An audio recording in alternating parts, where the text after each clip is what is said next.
Who the Wild Things Are with Ryan McGuire. You gotta listen to your body. Oh my God, maybe, I could get out there, I could do this. Let's take a ride, find your wild side, real stories, see with your own eyes. It's so beautiful. I'm gonna have the best time out here. Yeah, I was in tears. I was just like, that's the best, man.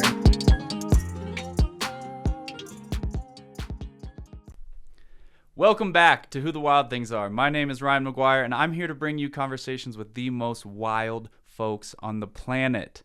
If you're enjoying the podcast, please leave us a rating and review on your podcast platform of choice. And if you enjoyed the episode, share it with a friend. Appreciate you guys. Let's get it going. Anthony, thank you for coming. We're live. Before we get too deep, just kind of want to run through your background a little bit because I've actually never heard it. Yeah. So purely out of curiosity, obviously you're a highly touted ultra runner and biohacker, and there's tons of cool stuff there. But before we get there, I want to know about, like, when was the first time you realized you were fast? I don't know, like this weekend. I really I didn't, all my favorite talents, and this is an interesting idea that I'm coming to this year, really, all my favorite talents, I slowly realized that no one else has. I never got what I think of as like the chasing Mavericks moment of like I'm good at, like, this is what I'm going to do. Like I had things like, I'm going to do a lot of this, or I'm going to talk about this and be about this and read about this. And I'm going to do as much as I can. About halfway through high school, I was like, I want to be around runners. I want to talk about running. I want to like go to school for running. Like I run. Like I want to do endurance and like human anatomy and physiology. But then, yeah, I mean, like my ability, the level of speed that I have relative to the level of durability that I have is really rarefied air. And so that's not really something that you know as like a 16-year-old. It was kind of just one of those things where everyone that beats me at a 5K all season long, I can get them at a 10K at the end of the season through high school. So I kind of had the inkling that the longer it went, the better I'd be. And then getting into a few 100-milers and realizing I don't actually like taking care of myself is kind of diametrically opposed with performance at that. So I don't know that I even know where my best talent set lies, like where the perfect cross-section of everything lies. Mm-hmm. And so I really think I'm 32 now, and I really think I'm figuring out what tools are at my disposal now at a level that I wasn't. I don't know. I wasn't even, my eyes weren't even turned on to that kind of formulaic approach of let's just see what I have that is God-given, basically. Mm-hmm. And so there's things like the Spartan race this weekend where I didn't do any obstacle work for that. Literally zero. Like I haven't done 100 pull-ups since Alula, or a week before, or whatever it was. Like I have done zero obstacle work of any kind for that. It's just the number of people that can run 7:15 pace and also do obstacles proficiently is dozens, let's say for a 50K. But the number of people that can run 6:15 pace and do obstacles is like me. Mm-hmm. It's like I'm looking around and just where are these people? And the number of people that can run 6:15 miles for a long time, there's hundreds of, even for ultra stuff, it's like there's hundreds of them or thousands of them. But the number of people that can do that and also bang out a set of a dozen pull-ups or, weighted pull-ups at a quarter body weight or something, it's like, again, it might just be me. It's like very, very few people. And so I'm kind of just making this up as I go and settling into what is the most effortless thing for myself. That's kind of the theme right now in my 30s is, I think, call it my Saturn return if you have astrology friends, of, what works until you're 30 isn't going to work past your 30s or into your 30s. And I'm really at this point now where I think I've put so much into the works. So, going back a little bit, I won the 50-mile national champs in 2017, and it was so easy to say, well, it was a fluke. Like, it was 50 miles of gravel. It was like 85 degrees, and it was the fall it wasn't supposed to be. And I do think the harder you work, the luckier you get. I think that's a good way to see the world. But it felt like that was my day. I mean, if it's hot and 5,500 feet of gain, 5,500 feet of loss over 50 miles of gravel, there's no one that can beat me. Like that is like all of my perfect stacked elements to just, it's a bespoke event for me. If you threw a few obstacles in there, that's it. And so it felt kind of like a low blow, but then 6 months later, it was a Team USA year. So everybody came out for that auto entry slot into the 100K world champs for Team USA. And so 2018, in April, it was 5 degrees below, I think they had reported at our start line, and it was miserable. And it was 20 5K laps, 20 laps of a 5K course with 280-degree turns on it, and quite the opposite, perfectly flat or almost perfectly flat. And so it was very, very much the opposite. And then I won that one. It's like, okay, maybe I'm onto something here. Like, I kind of knew, I'd been second at the national champs. I'd been third at the national champs. I'd been second at JFK 50 miler. And so I kind of had the inkling that, I could do something. This 50-mile distance seems to be pretty optimal for me. Yeah. And so, yeah, I mean, I still really do. I feel like I'm a 15-year-old kid discovering what I'm talented at. But that's a little bit of my background and kind of how I've settled into what I'm doing right now, which is trying to lean into the academic curiosity and kind of the biohacking angle of what I can do with all this stuff, while also discovering what talents I have before I age out of them, theoretically. Yeah, it seems like you're anything but pigeonholed at this point. We met in Saudi Arabia racing, and that was kind of a mix of desert running and obstacles. Now you're your past of running like USATF type races, and then now you're running Leadville 100 this year, all of which are very different events. Yeah, I really want to be dangerous over any distance. Like, I want to be on the table over as many different things as I can do. Like, if it's a 5K snowshoe race at 10,000 feet, like I want to be in the conversation. And it's part of it is, it's not about winning. I just want to go there, like air quotes even, like go there. I just want to, you see somebody, I can remember being very young and seeing not like maybe 20 and seeing a sprint finish at a 100K national championship. And I'm like, I don't need to win, but I want to be one of those guys.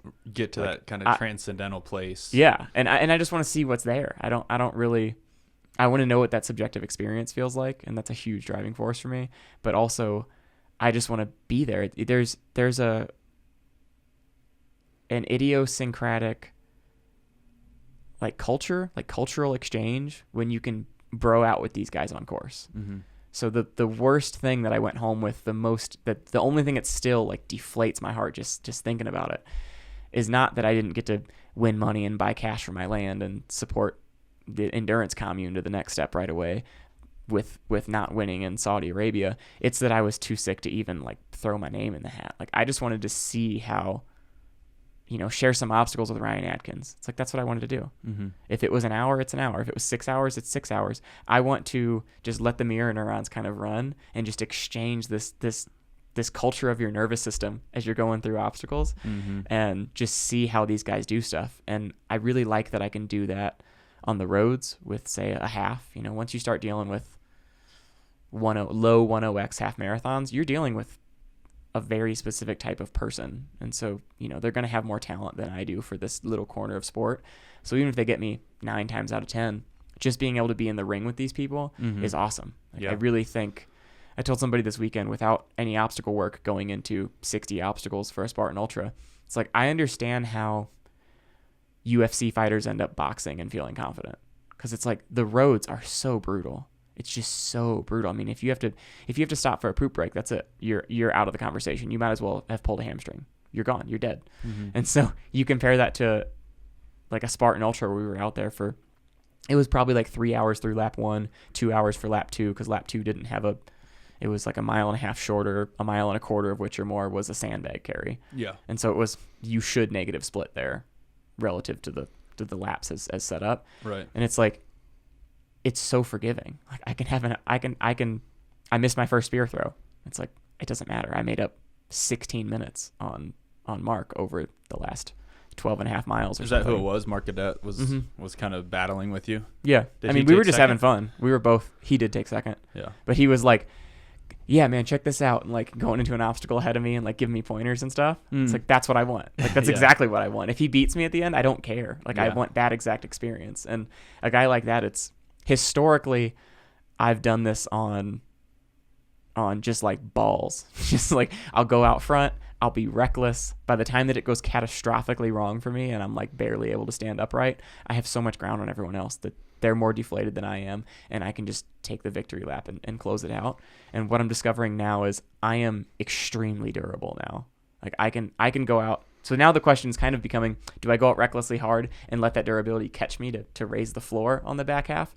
Or do I go like blow for blow with somebody? Because historically, I wouldn't be able to trust myself to go out with like a Mark Gaudet and just kind of spend 90 minutes or whatever sharing obstacles and chit-chatting, because in the end, it's like I'm going to crash and burn even if I go out conservatively.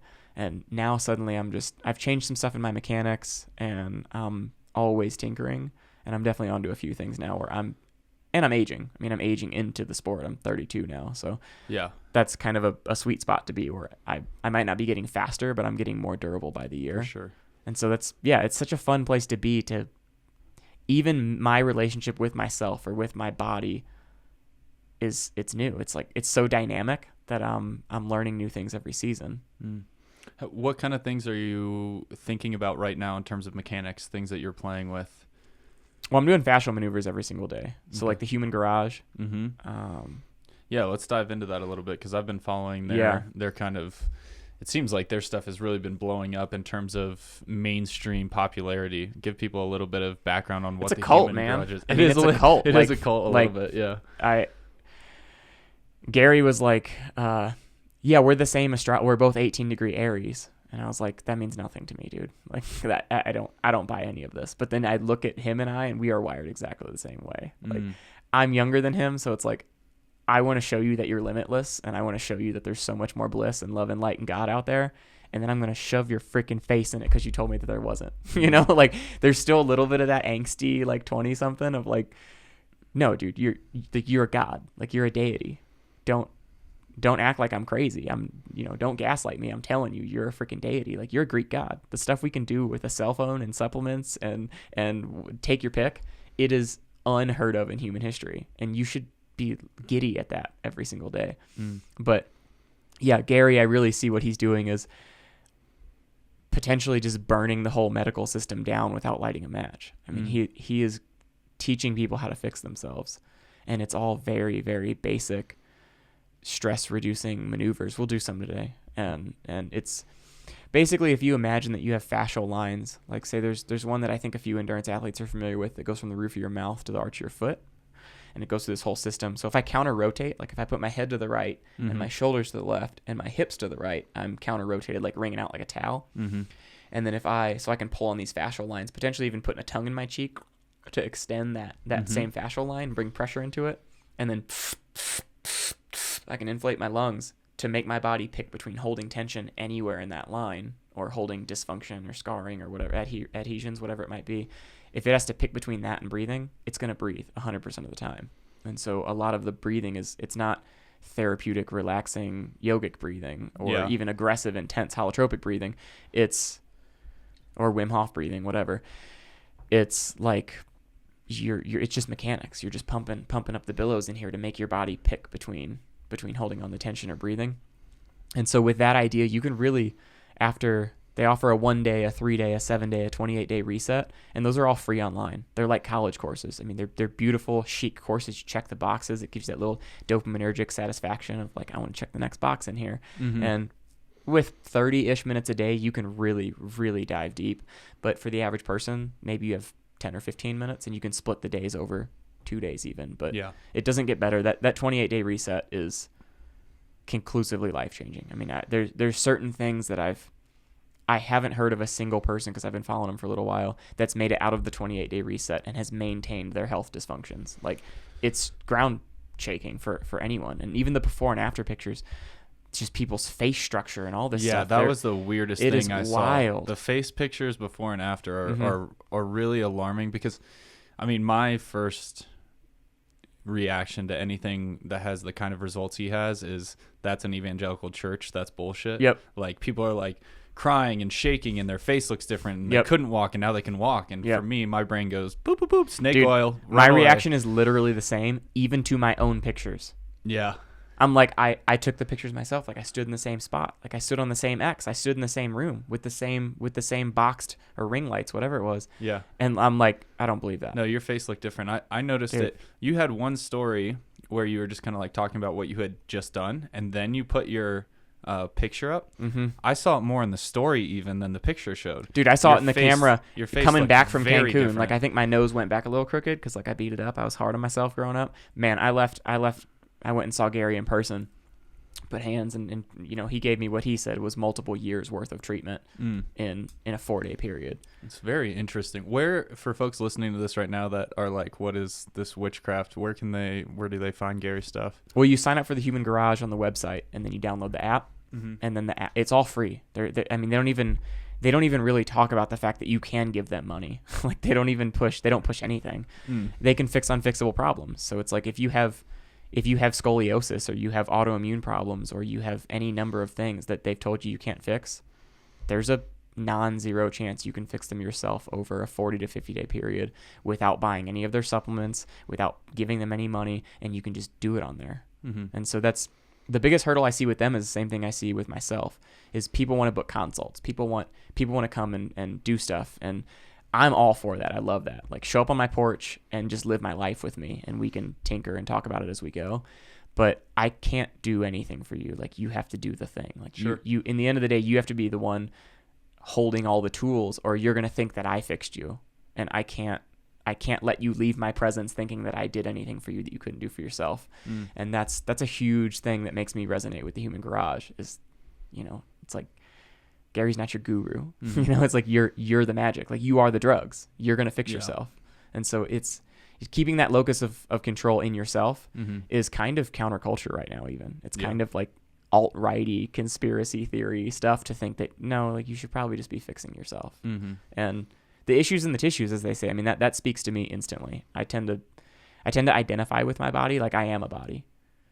My most woo-woo friends, we're spiritual beings having a human experience. I'm like, maybe, but that's probably whatever, reciprocal. Like, you could easily say that we're human beings having an occasional spiritual experience. Yeah. And that's a much lighter place for me to exist. I feel like that's more of a traditional place to exist, honestly. Yeah, probably. Like, at least in the last 50 to 100 years, maybe not 1,000 years, but in the last 50 to 100 years, I think it's typically people thinking of themselves as a body having spiritual experiences. Yeah. I see parallels there too, because with your Ultra House, you're kind of, you might have a different medium than what the Human Garage is doing, but you are also helping people find alternative training plans, fuel sources, ways of living, like a whole different holistic approach to, call it ultra sport, with what you guys are doing in Durango. Yeah, Noel, who's my new full-timer now, he was saying, you know, this is the most, I forget how exactly he said it, this is the most serious group of people, or the most dedicated to getting faster group of people that you'll ever be around that never talks about getting faster. It's like, it doesn't matter. You know, we went and did holotropic breath work, and like, one of the guys that came out, I'll keep his name silent because the story's juicy, and he's like crying and had a really rough time, and got into it, and then got done and just had this, one of those eureka moments that sounds like a throwaway statement, you know, love is all, or some crap like that. Yeah. And I was like, that's where you race from. It's like, that's what you do. Or one of the other guys, I didn't really know why I was here. It was kind of just this whatever, faith and an opportunity, and I just said yes. And then during the breath work, he was able to release some deep proper childhood trauma. And he's like, I just had this overwhelming feeling of, this is why I'm here. This is what I was supposed to do. I was like, now you're faster. You know, this drug or this supplement or this intervention. It's like, yeah, you should stack as many of these as you can and get these little trivial returns, these little marginal returns, and stack them, and they won't be marginal anymore. But that's as much for your headspace of knowing that you've left no stone unturned as it is for the actual mechanical ritual or assistance that you're getting from footwear or supplements or what have you. Definitely. And so that racing from that place of, let's try to get you as light as you possibly can be, like energetically. And I'm not super woo-woo. Like, I went to school for biology, basically. And I'm also unwilling to look at something and see it work consistently and predictably and say that's not real, just because I can't measure it in a lab, or haven't measured it in a lab yet. I'm working on it. But yeah, being able to take these things and being like, that's undeniably good for you. You are faster now. You are a lighter being. There's less of the weight of the world on your shoulders, and you're going to race well like that.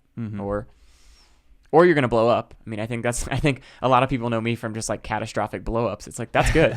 That's good. Testing the limit. Yeah.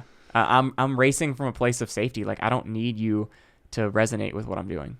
If I needed validation, I don't know what I would be doing right now, but it certainly wouldn't be mixing up events. It would be urgently finding my lane before I age out of this sport and trying to win as many races as I can there. I just don't care. I mean, even this Spartan race, like my biggest feeling was a little bit of dejection that I felt like I didn't go for it enough to really make something new. Like, I did a slightly faster version than anyone else could do on the day, and I just that means nothing to me. Mm-hmm.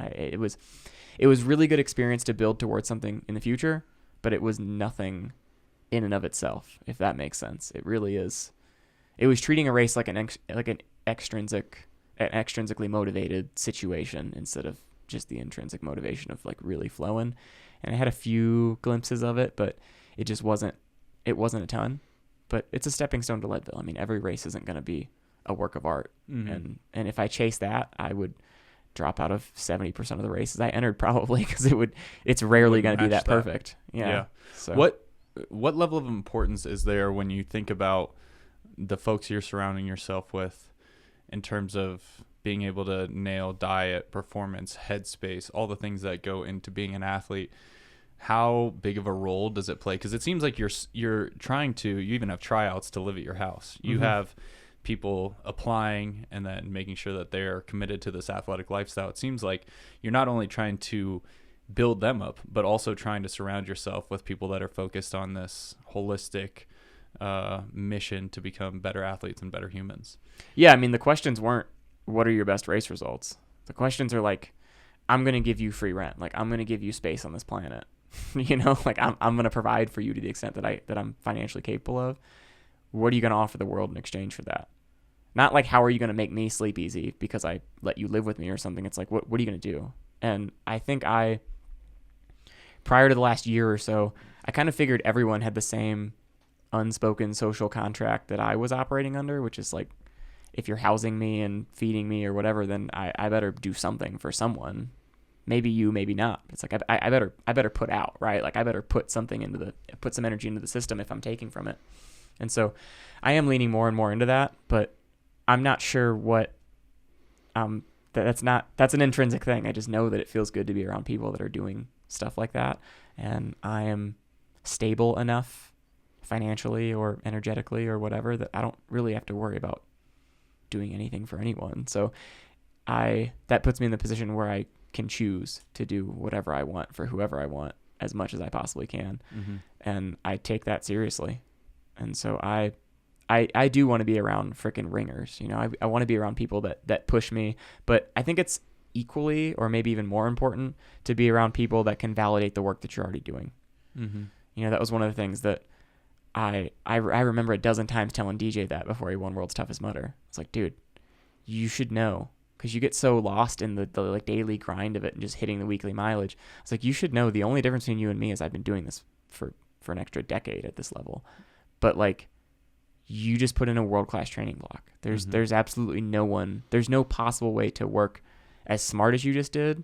And so people can work harder all they want, but like this was perfect. Like, you've put in a world-class training block.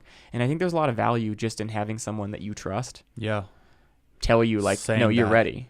You know, if I have Miguel Medina being like, you're ready for this, you can go do this. It's like, okay, that's liberating to me to whatever event it is that I'm doing. If it's out of my whatever element, which my element's pretty broad anyway, but it's helpful to have people to kind of, it's a litmus test for something that's very abstract otherwise. That's what it is. Especially if they're a voice that you trust, right? Yeah. Your mom's going to tell you, you're great, honey. You're Yeah. ready for this. You're going to do awesome. Mm-hmm. But when it's somebody that's an idol in your chosen sport, Yeah. then you're like, holy shit, maybe this was more legitimate than even I realized. Yeah. You kind of wake up to that fact, because or at least when I think about my training, I certainly think about all the great moments I had, you know, leading up to a race, but I also think about the ones that didn't go well. Mm-hmm. And that doubt creeps in sometimes, and you're like, yeah, I probably didn't fuel that long run correctly 2 weeks ago, and it kind of bonked, and I could have done that differently.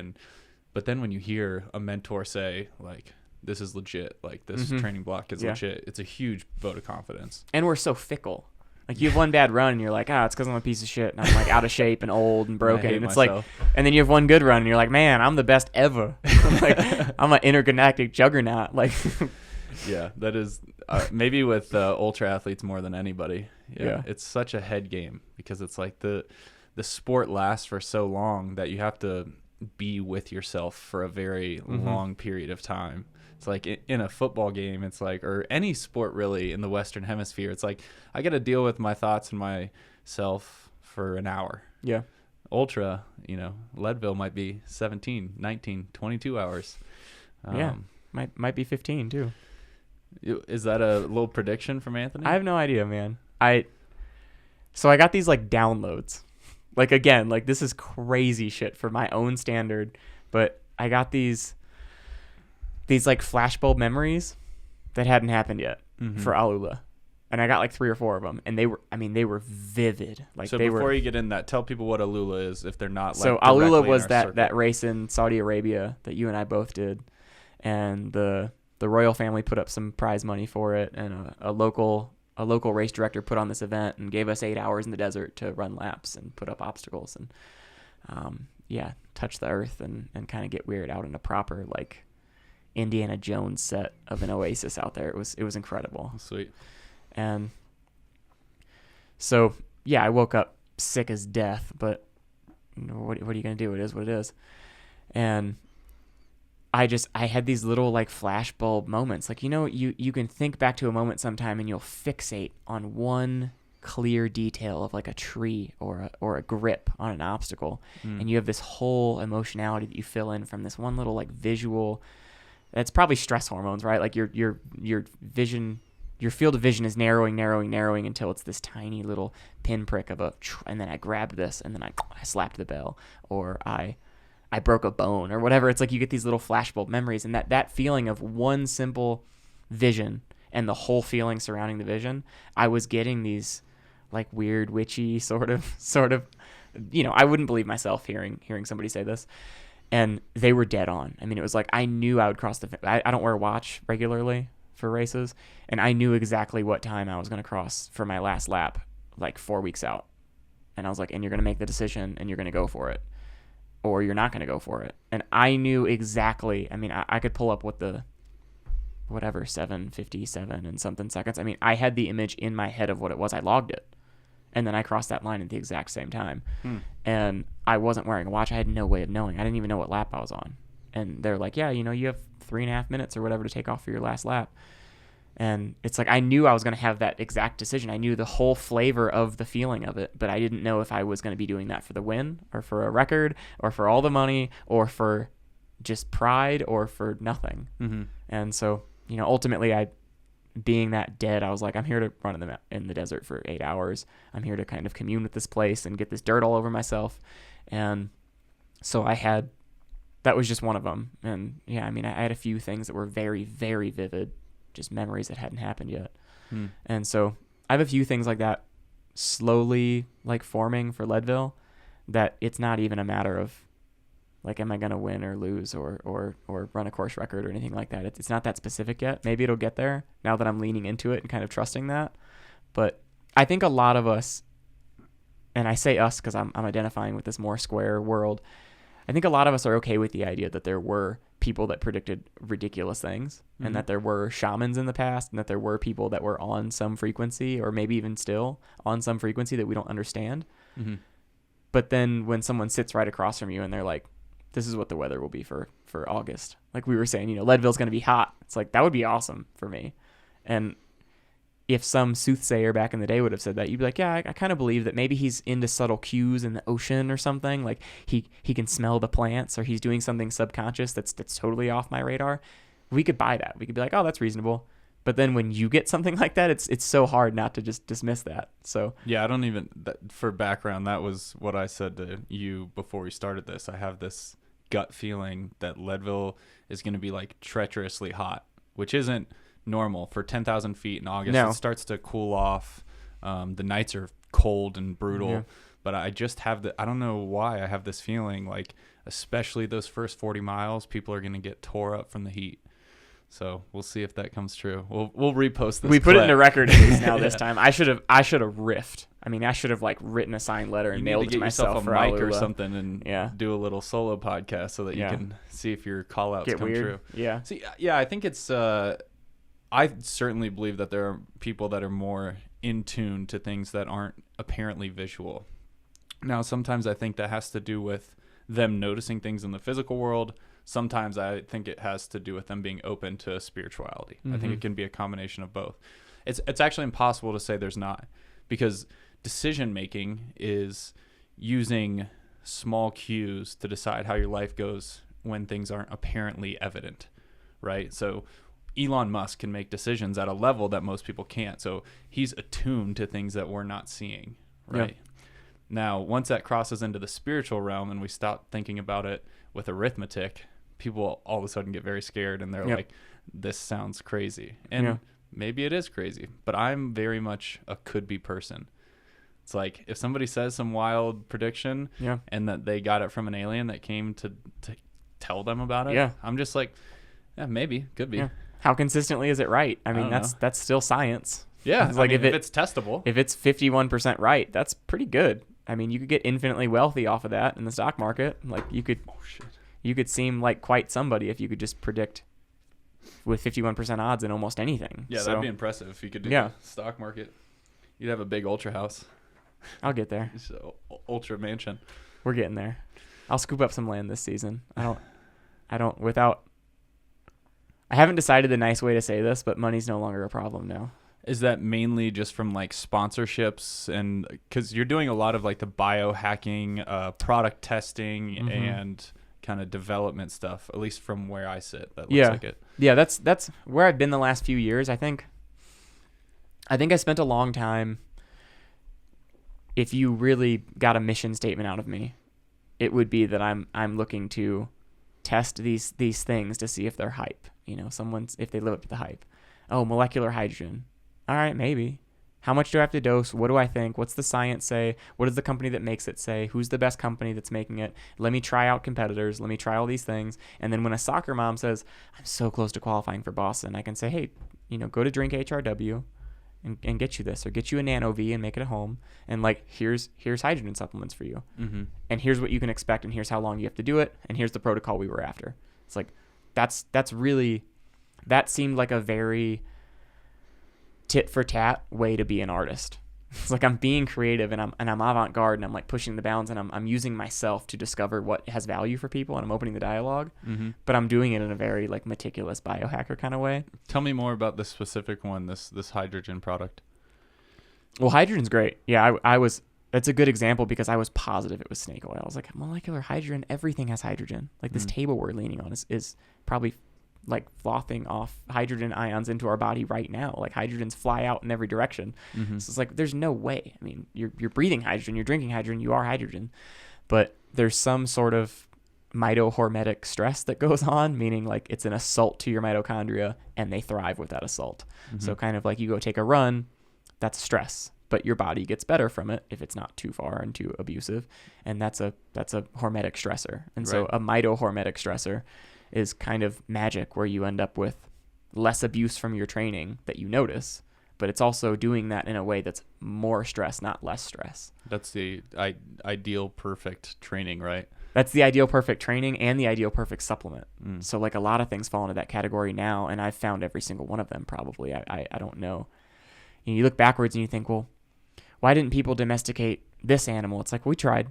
I look at these things and I'm kind of open to the idea that I've found every mitohormetic stressor that I can because I have so many of them. Like I kind of think that just like in all of human history, we tried everything we could try. It's like I'm at the point now where I have, sulforaphane's one of them. I use broccoli. It's the best product on the market by far. And I know that because I've tried everything. I've grown my own sprouts. I've tested all this stuff. And I know that it's there. And that's another one of those examples of how do I know? Ask me how I know. Yeah, I'll bust out the running log. And I really thought that's what I was doing. Like I thought that's what I was doing with all this stuff. And I've realized that's treating people like they're robots. That's treating people like a buying decision is perfectly logical and like they would be happier if they were just a little faster instead of they would be faster if they were a little happier. And so now I'm really leaning into throwing out as much of that crap as I can, while still using that to be like, listen, I'm square. Like, I can talk about mitohormetic stressors if we need to, but I'm also open to talking about like stuff that's way out where parallel lines meet. And so I think that's kind of a fun thing of, you know, yeah, this guy takes LSD and wanders in the wilderness, but like he's won some serious races. Like he's raced against actual competition, like big boys. Yeah. And so it seems to be a good combo. And yeah, I'm slowly leaning further and further away from that. But the reality is that never brought in as much as I thought maybe it should. It's like you sell affiliate sales and stuff, but regularly you get someone that says, hey, great recommendation, it's changed my life. And I'm like, do you want to story that? Because you didn't use my code. It's like, that kind of sucks, right? Like, Yeah, it's great. Business is tough. Yeah, it's great to get those messages and be able to engage with people and really feel like your recommendation's worth something.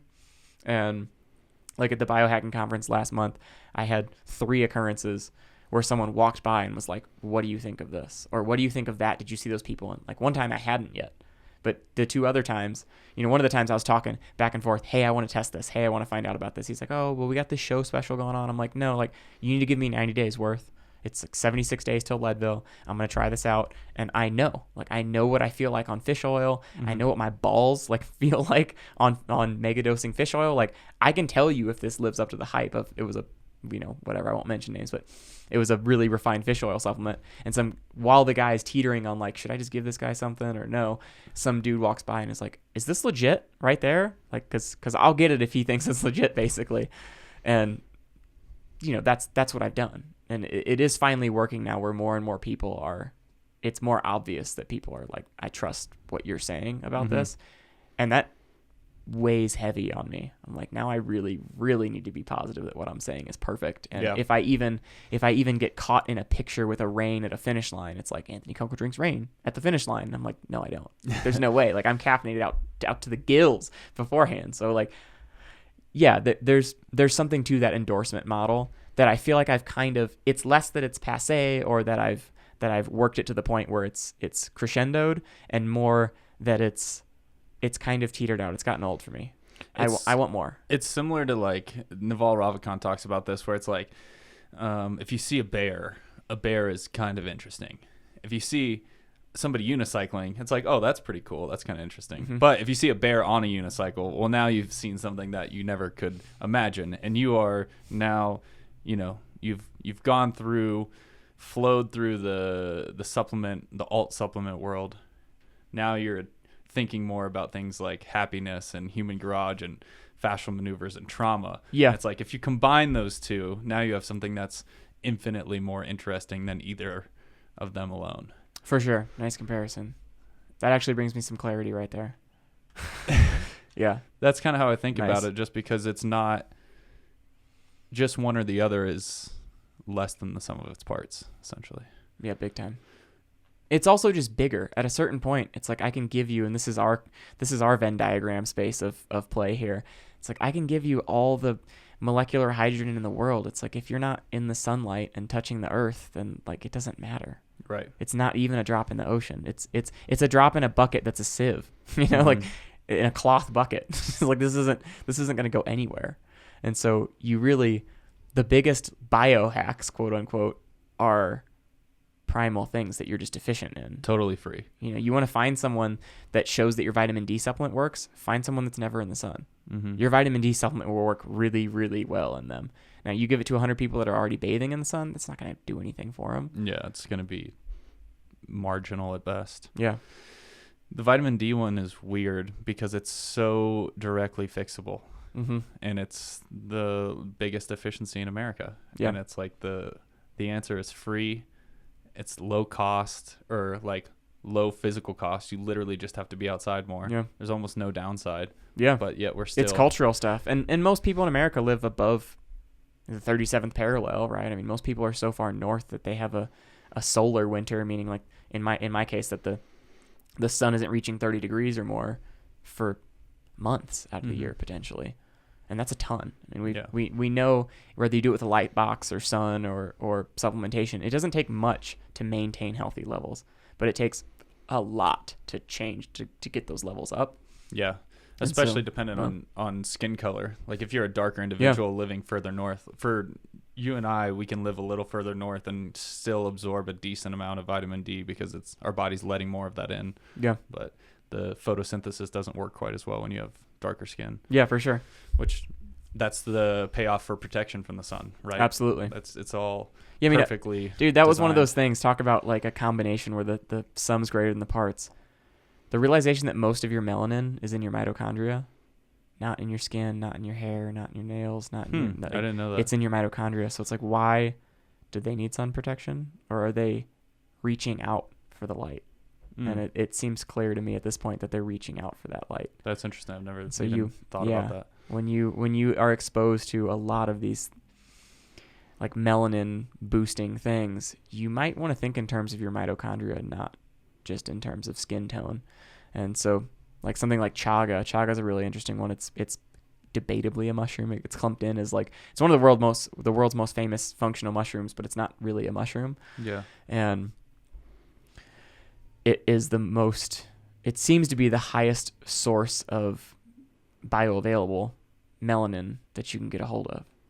Now, I don't know how many pounds you'd have to eat. I'm sure you'd have severe problems if you did to like actually change your skin tone or something, because that's a lot of people's concern too, is if you have to be very white to want to be tan. It's like that's serious white privilege in the modern world that is not politicized at all. It's like, I look better with a tan. I think 100 out of 100 people would say that, or 99 out of 100 people would be like, you look good being the second blackest ginger ever. It's like, that's a good look. Whereas some people are like, I don't want to get darker. Like there's a lot of people that don't want that. Oh, interesting. That's they don't want to be tan? That's pushback against the sun exposure. Like I worked with the Indian national 100K team and national 24-hour team, and I just could not talk those people into taking their clothes off and sitting in the sun. They'd send me pictures like, and that, they're in Delhi where it's so polluted, and they're outside in like a short sleeve shirt. I'm like, you literally need to be like tanning your butthole out here. Like I want you getting 100% sun exposure out here. Like you're brown, dude, and you're lighter than I am right now. And like your resting skin tone is visibly like you look pale. And so if you don't look like you have a tan, you're whatever that means, relative to your pigmentation, to your default, you're probably vitamin D deficient. And it's like, when in doubt, you are anyway. But I think that's one of the biggest things that seems like there's cultural pushback against that. Like a lot of people don't want to be, I grew up in Chicago. Like I know how a lot of this stuff works. It's like, if you can be light skinned, be light skinned. It's like, it's very, very rare does it benefit you to be darker than your resting whatever. It's just, it's so fucked, right? Like I definitely had black friends in college say that, like, I gotta stay out of the sun. I'll get purple. I don't want I mean, I had friends that were black. They're like, I'll get purple if I get too much sun. I'm like, what are you talking about, dude? Yeah, I definitely heard some of that, but I've never related with that because I'm so white that like being tan is like always a better thing. Yeah. So I want to push into one thing that you mentioned there, caffeine. Outside of vitamin D, caffeine seems to be another lever that can be a very tangible effect for ultra athletes. What's your take day to day, and how does that change versus the race of the year day? I do a deep dive like once a year on caffeine just to make sure that I'm still doing it right. My current marching orders are that you do want to maintain a little bit of tolerance to caffeine, or you want to have a little bit of tolerance of caffeine going into your race. Because if you have no caffeine tolerance at all, this is large. If you've done your genes, or caffeine is ergolytic, like performance harming to you, you already know. You're one of those people based on genes or based on your own experience. I'm not talking to you. You're on your own CYP2, whatever gene that is. And there's a few of them. But you're kind of on your own if you're not in the 90 percentile here. But for people that are standard caffeine metabolizers, or like I'm a slow metabolizer, which is an awesome talent to have in this world, and that's genes. You really want to see on race day, if we go backwards, on race day, we want to have a little bit of tolerance to caffeine, but not complete tolerance to caffeine, because there's obviously it's a little more effective if you don't have complete tolerance to it, but it's not totally ineffective if you do have complete tolerance to it. And with a little bit of tolerance, you don't get vasoconstriction. You don't get you don't get diuresis, like you don't pee out more, you don't get vasoconstriction, you don't really get the stress response that you get, whereas that you would have if you didn't have caffeine for 2-3 weeks and then nuked an effective dose. Now the effective dose on there is the next thing to get to. 5 milligrams a kilogram or so seems to be a sweet spot. You can test that yourself. I'm like 60 kilos probably right now. So that's a lot. That's 300 milligrams. That's a full reign. or like a pre-workout with an essay, like a nootropic stack that has a little bit of caffeine that I use religiously. And so having 300-ish milligrams of caffeine, or maybe 350-ish on race day, is a really good spot to have. And then I want to have a little bit of tolerance going into there. So I will say for prep races, or for the hardest workouts of the block, I'll go 60-70% of that max race dose, but I won't go 100% of the race dose. Right. And then for the day in, day out, I'll go like a quarter of that race dose. Mm-hmm. So that's instantly actionable. You can plug and play your own numbers into there. Okay, I want to take X amount of caffeine on race day. And it does get a little spicier when you start dealing with, okay, if my half-life of caffeine is 7 hours and yours is 4 because we're different metabolizers, or you're a quick metabolizer and it's 2 or 3, you're going to have to parcel that out like military studies, where they'll just give you a 25, 22 milligram bump every hour on the hour, as opposed to I might be able to do a little bit heftier in there and just take 100 milligrams and then wait 3-4 hours to do it again. Mm-hmm. And so as to how you trickle it in or bomb it like that, that's something that you just have to play with. But I think just with that formula of race day, 5 milligrams kilogram at some point during the day, so that could be 70% of that like your normal workouts before, and then some of it during. So like I had 31 milligrams of caffeine during the race. And like this Spartan race, this was a 5-hour race. Wait, 31 milligrams? Mm-hmm. That's not very much. No, but I had 340 or something beforehand. Okay. So that puts me in that sweet spot of like somewhere in the 5 to 7 milligrams over the whole day per kilogram, but front loaded obviously a lot. Does that have any? So that is probably more front loaded than I would normally do it. Mm-hmm. Like if it for an ultra. Yeah. Like, Well, it's only 5 hours too. Like it's not like we're talking about 25 hours or 15 hours even. Yeah, I would think about spacing mine slightly different, just based on like N of 1 stuff, because I feel like if I do 300 up front, I'm gonna increase my heart rate more than is beneficial to me in the long term. Yeah. Maybe that's in my head. Do you think you're a fast metabolizer? No. Yeah. No, I think if I take 200 milligrams, I'd be pretty set for the entire 5-hour race, but I would keep taking maybe 25 milligram bumps at hour 3-4 to keep that RPM up. Yeah. But I feel like for me, there's kind of that level at like 160 to 200 where if I take more than that in one hit, Yeah. I risk that like getting too jacked kind of Interesting. feeling. If it was a shorter race, sure, I want to go there. I'm also doing some serious polypharma on race day. Like there's like a microdose of tadalafil in there, which is Cialis, like a couple milligrams of that, a couple milligrams of that in my system. You know, there's 6+ grams of citrulline in my system. There's a whole nootropic stack that like is really mellowing and zoning in that I actually get afterglow the next day from, that lasts 15 hours by itself. What's in that? Wookio is the company. I'll send you some. Wookio. I'm like a whatever non-0% owner in the company, and like I love them. Like they're the best. They 2 of their ingredients they discovered in the lab. They're their own proprietary stuff. They're cleared safe for sport.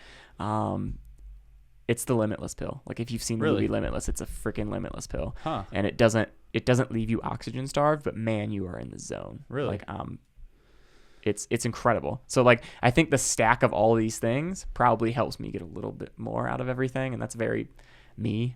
That's on brand for me. It's like, well, this lets me get away with less caffeine. It's like, cool, what if I take more though? That's always the question for all of us, is how do I do just a little bit more to make this just a little bit better? Right? Yeah. It's like the exact reason why so many alcoholics become ultra runners. 100%. Like yeah, extreme people. How far can I get with this? Yeah. And continue for it to pay dividends. Yeah. What's in the Wookio stuff? Because I've seen this on your Instagram, but I never looked into it. Yeah, 2 of their ingredients are theirs, and they're eugaroics, or however you pronounce that word. It's not really a used word, but they're nootropics. Like they help your central nervous system work a little better. My take, I like to put all my substances or drugs, as I'm okay just calling like everything from caffeine to molecular hydrogen. It's like, well, if it's a pill, powder, potion, whatever, like it might as well be injectable. Like it's a drug. Like I call it all drugs. Let's call a spade here. And even herbs, it's like these are drugs. Like I'm using them like a drug. Sure. And so a lot of the stuff is like choline and choline precursors. And like I said, their secret sauce, they're onto something with that. There's the reason that when they were a startup, I was like, I want in, let's work together. You know, Well, originally I had them send me product, and then after a few months, I said, "Hey guys, this is freaking insane." And they're like, "Yeah, we know." I'm like, no, I'm like, am I gonna test positive for something? Like, is this like amphetamines or something? Like, what? I'm not getting oxygen starved. Like, I care less about the effort of my body. I'm able to flow, which I can do 3-4 times a week anyway with something. Like, forget that I'm a human person doing something, like properly just totally lose myself. I can do this every single time I take this. Now, it might be 10 seconds, it might be 4 hours, but it's like every single dose of this, like I'm going to disappear. Like I'm going to get into a tempo run on a Wednesday and I'm going to forget that I'm training. And it's not a ketone-based product? No, it's separate, which is great because then you can stack it with ketones and make it even clearer and more relaxing, more focused, like more on the uplifting end of things. Enjoyable? And less on the racy end of things. Yeah. Because like racy can be enjoyable, but yeah. Ketones can be kind of hype dialed focused, not as... Ketones tend to be soothing, I think, for most people. There is a little bit of uplift that you get. For sure, definitely uplift. It's probably just regulating. It's probably just like if you're really tanked, they'll perk you up. But if you're already perked, they're not going to perk you up more. They might even mellow you out. Tell me about the... I know you talk about esters a lot. Tell me about the use of like ketone esters, and for as much as you can, dumb it down for folks that maybe don't even know absolutely. why athletes take ketones. Yeah, I mean, if you fast for 3 or 4 days, or if you've ever just been really, really hungry and then you stop being hungry, you've experienced that little bit of clarity and focus that comes from having that. And that's mostly mediated by ketones in your system. So you get a little elevated ketosis, you're clear, you're bright. If you stay there for long enough, you'll keep getting clearer and brighter. But in the modern world, you can take supplements that are exogenous, so outside of your body, ketones. And then the question is, well, how do we get them into the system? Is that really how ketones work? Like Jeff Volek back in the day, I was in his faster study where they looked at fat adaptation, substrate utilization in trained elite runners, where they brought us all into the labs, and like actually paired us up and looked at data. And he's like, that's not how ketones work. But of course, that was, I don't know, 2013 or something. That was way back when. It was early. And so I wonder if we've made progress with this still. So the jury's out as to exactly what the benefits are that you're getting from ketones, but there's a reason all the Tour de Francers are on them. It's exceptional for recovery. Basically, you're giving your body the signal that it's had a long, stabilizing, soothing, inflammatory regulating fast, but it's not getting any of those. It's not actually putting up with the stress to get any of those things. And so then the only question is, how do we get these into the system? What form of ketones? There's to a chemist, a ketone is just this whole group of things that have like whatever, a hydrogen and oxygen on the end of them or something. Like, I don't know, someone chime in the comments or something. But it's this whole broad spectrum of things. Like ketones are a huge, thousands, infinite number of ketone things that you could have. But when we talk about BHB, beta hydroxybutyrate levels in the blood, that's a good one to measure and say, like, this is ketones. And to elevate those as much as you can, you really need what I've started just calling a proper ester to delineate it from like ketone salts. Ketone salts will trickle in and they'll elevate your ketones a little bit. Things like R1,3-butanediol, like that's ketone IQ. That's hard ketones by KetoneAid, which, that tells you something that ketone IQ is for performance and hard ketones are for relaxing, and they're the same exact chemical in there. And that so is interesting. If you tie off like 6, 7, 8 of those ketone IQs, it's quite the drunk sensation for like 20, 30 minutes, and you're just spinning. You're still like clear. Like you could do math, but you wouldn't want to have to like walk a balance beam. It's like you're drunk. I've for heard sure. of people doing cocktails with ketone IQ. Yeah. Like just having those instead of alcohol. Yeah, we've done Bloody Marys at the house with swervy hard feeling. ketones, and they're great. I mean, they're socially lubricating, and that's why they tanked it in the first lab rat study. They're like, well, we gave them these ketones because it'll really help, and cell signaling and all this, nerd excitement. And the rats were all drunk, and they're like, okay, we're not going to use that one anymore. Gotcha. But it's so cheap to make, so it's making a comeback now because it's so much cheaper to make. It's like 10% or something of the cost to make it. Compared to like more freer BHB boosting stuff. So it's like you can drink all the R1,3-butanediol. I mean, no one's going to drink 70 grams of it on a race. It's just never going to happen unless you're doing it on purpose. And so to even get to that point where like you get drunk before you get low glucose even. Whereas with something like it's tactical by delta G, like that's what I think of as like a proper ketone ester. Okay. Or in my case, I use KE4. I love Ketone Aid. They're based out of America instead of the UK, which is splitting hairs, whatever. And I think Frank's a good guy. I've spent some time with him. That always biases you when you know the people behind it. Yeah. And I think it's in the tactical and KE4 are in entirely a category of their own. Like that those are the only things. Yeah. If you want to get, like, let's say you want to get 0.5 millimolar ketosis. That's like the level where a lot of people say you prick your finger, you show 0.5, you're in ketosis. Mm-hmm. Some people say 1.0, you're in ketosis. To get some of the like cell signaling and the deep recovery and helping out sleep, or like really like the cell signaling stuff of, hey body, I'm fasting. To get that, you have to use one of those two products. You really can't get that with R13. Mm-hmm. R13 hits your liver and then it slowly trickles out as your body has demand for the ketones, whereas the KE4 that I use, you can get 5.0 millimolar. You can get 8.0 millimolar. We have kind of horror stories that are hilarious in the house of people getting up high, and when you're going uphill and you're breathing hard and you don't really want to be there anymore, you can take the tiniest little dose of KE4, or KE1 is a little softer, easier to love one, and instantly, like uphill at altitude, instantly your brain is like, we're fine, and you will feel so much better. And taking that protocol again and then getting extreme about it, we've had dudes like shotgun KE4s and just like half napping on a boulder up somewhere high, because if you take enough of it, you'll get really elevated ketones, which feels great and soothing and secure, but that will plummet your glucose. Yeah, exactly. And so when it's liver mediated, there's only so much threat to do with it, but it also means you're carrying around like liters of space instead of a KE4 is 50 milliliters. Super small. Yeah. So one of the things that I feel like is a hiccup for most young athletes in the ketone space is just overall cost. Yeah. Is there any advice you would have to people that are trying to use this as part of their stack in terms of financial burden? Use it for races and like one prep race. And if you use it in appropriate amounts for a longer race, you don't need to trial that 100 times to know that it works. You need to do it 2 or 3 times. Mm-hmm. You'll know that it works, and then do it on race day, because like you can do a 4 or 5 to 1 in favor of carbs. So like 5 grams of carb to 1 gram of ketone ester. So like what I had in the back of my waist pocket, and it's like slightly larger than a D battery. It is a KE4, mm-hmm. and I drank half of it the night before, so I had 25 mils left in there. That's 12.5 grams of ketones, and then I had 27-ish grams of carb worth of maple syrup that I topped off that container with, mm-hmm. and I just drank that together as I needed as a dual fuel. Cool. Now that's like what I'll do at Leadville. That's like what did I say? That's like a 2 to 1. If you did like a 5 to 1, all the ketones in there will 5 to 1 in favor of carbs. In favor of carbs.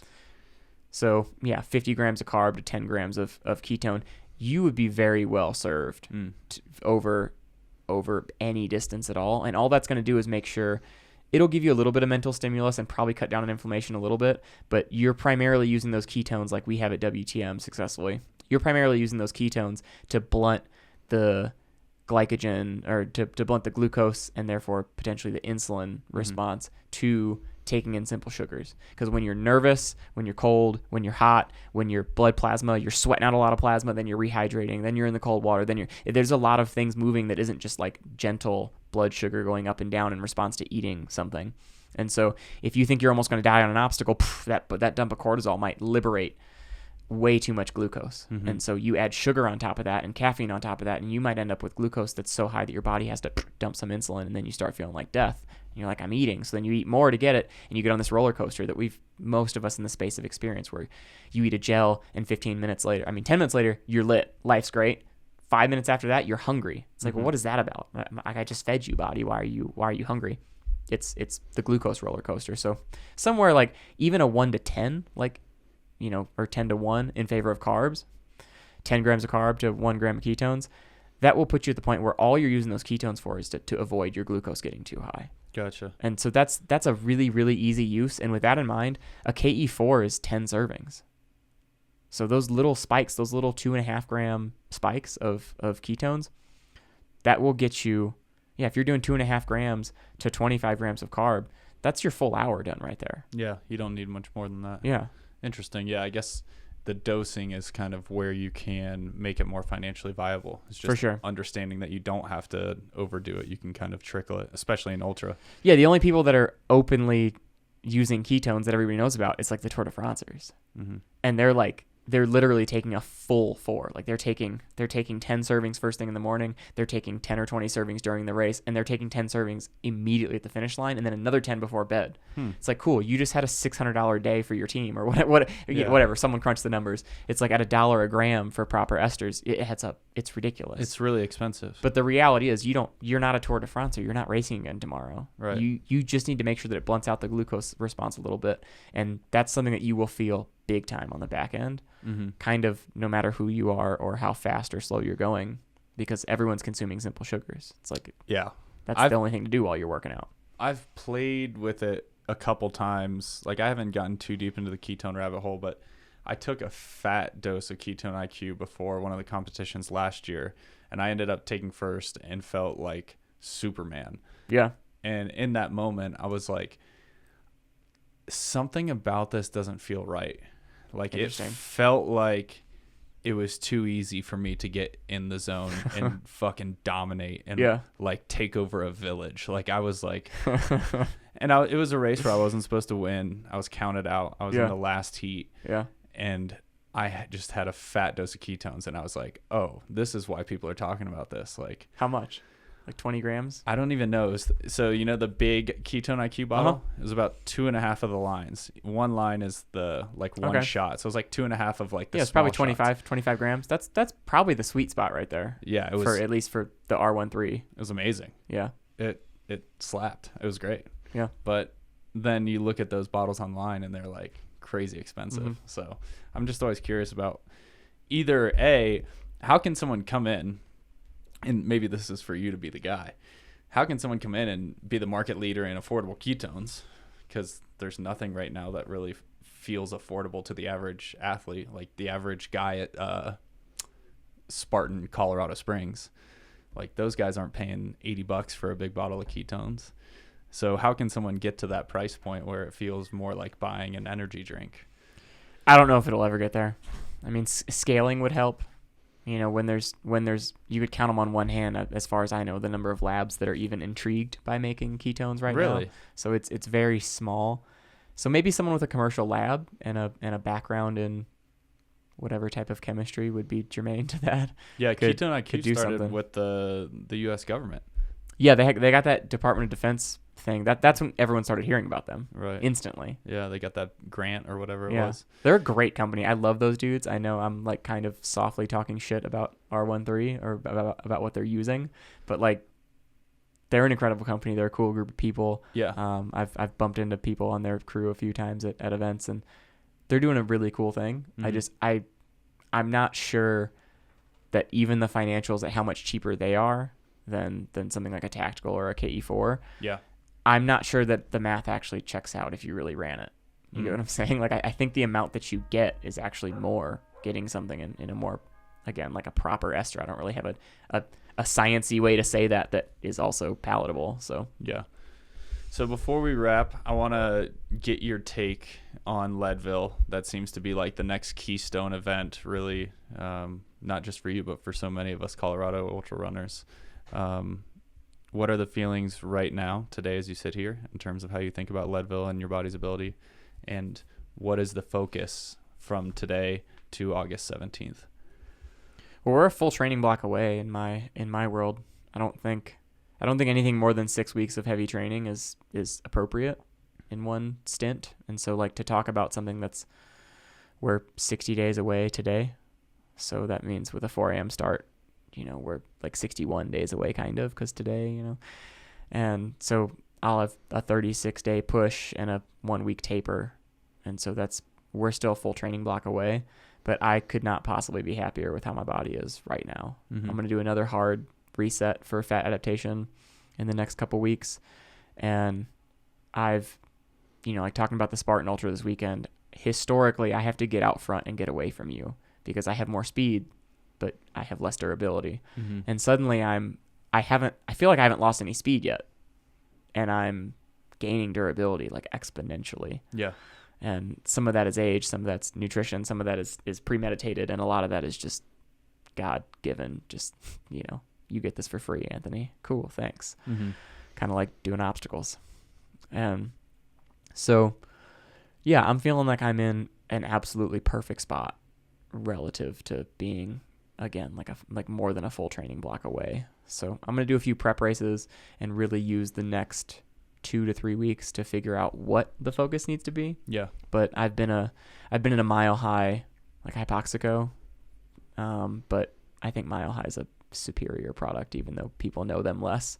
And I think it's a better price point. I think it does more, and I think it's nice. That's what I for use. people That's that my don't own bias. know, So you're this is talking an about altitude tent. So this is a hypoxic air generator that will add nitrogen or scrub oxygen or both, and then pump it into a tent around your bed. And I'm in the camp of I think you should sleep as high as you can, and I think training is kind of you might not even need to do it. But that's also spoken as someone that's living at 6,800 feet already. Mm-hmm. And I've been sleeping at what's a projected like 11, what's probably functionally like 10. And having got up to 10 only once this year, it's never been easier up there. Mm-hmm. So, and I've been doing that 3 days a week for 5 weeks or more already. The 6 sleep weeks. protocol? Yeah, just getting in like 9 hours or so in the tent. What's the price point on that tent that you have? I think it's like, you can get them used too. I mean, that's always cool because triathletes will get them for one season and then get rid of them, or Leadville athletes will do the same. So I think there's a good market for used stuff, but Interesting. it's not that bad. It's half what it used to be last time I looked. Gotcha. So it's pretty cool stuff. They're definitely becoming more common. Like I'm hearing of more and more people using them. Yeah. And I'd be happy to give people my rundown and really get into the weeds with people if they want, of like what you need, what you should use it for. Because some people think, well, maybe I'll just do the mask. I'll work out on the treadmill. It's like I'm happy to give anybody the earful they want on why I don't think that's necessarily the best way to do it. And yeah, even like ancillary training, I'm doing strides uphill on negative breath holds this block, which always struck me as such a gimmicky, silly thing. But your pancreas dumps out a bunch of red blood cells that it holds on to otherwise, or your spleen rather, not your pancreas. And there's probably something to stuff like that that's as valuable with a zero cost approach. But then when you add it in there, you add in the heat, you add in living at solid altitude, you add an occasional real altitude on the weekends, and then you add a sleep setup. All of these things they're synergistic. They don't just stack. They really do add up to something greater. Yeah. Well, I've appreciated this conversation. I feel like you have a way of speaking with confidence that's like very rare in today's athletic world. Everyone's pretty like bashful and timid, and I'm not that good, but I'll try hard. And I find it very refreshing that you say what's on your mind and you push deeply into topics that other people take at face value. I appreciate that, man. I think a lot of people will get a lot out of this conversation and the way in which you live with intent, how much time and effort you've put into all this stuff. It's very clear from talking to you.